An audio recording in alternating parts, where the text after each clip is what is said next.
Grandpa Gregg was a miner, coal miner. Yes. And he migrated in there from somewhere when the Wilder coal mines was at its best. And he had a coal mines. He had, after Wilder closed up, he had a something like a little truck mines, they called it, or something.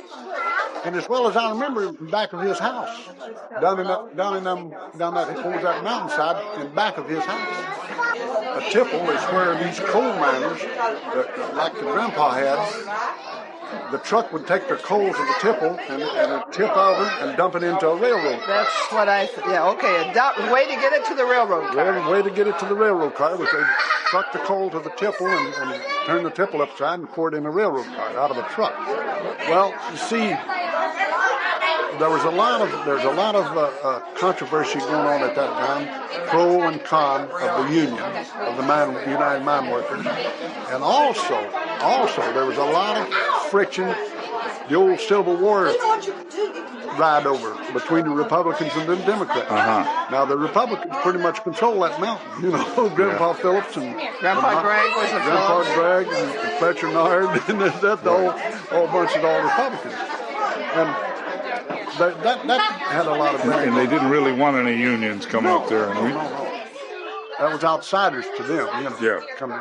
Like I said, I was born right out that road from where Grandpa Gregg out on Vine Ridge. I was born out there in 1922. Is that right?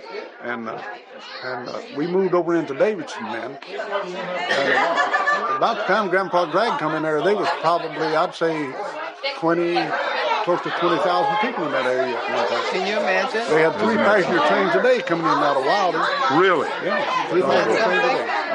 So the train from Monterey to Wilder was a busy train. Oh, it was a busy train. Besides the 3 passenger trains they had going back and forth, they had a coal train. They called it a coal train.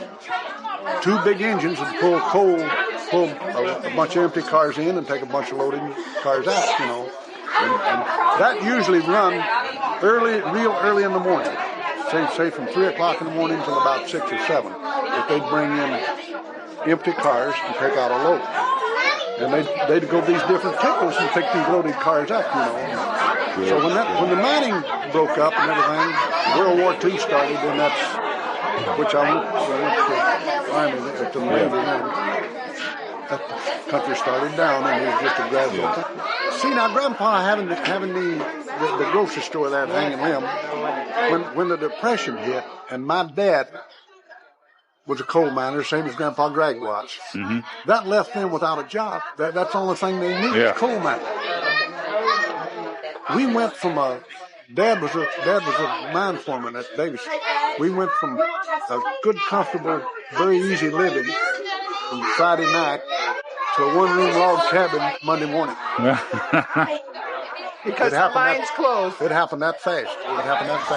Simple meals that fed the soul, learned in the days of mine and coal. It never mattered what you wore. Mima's table had room for one more.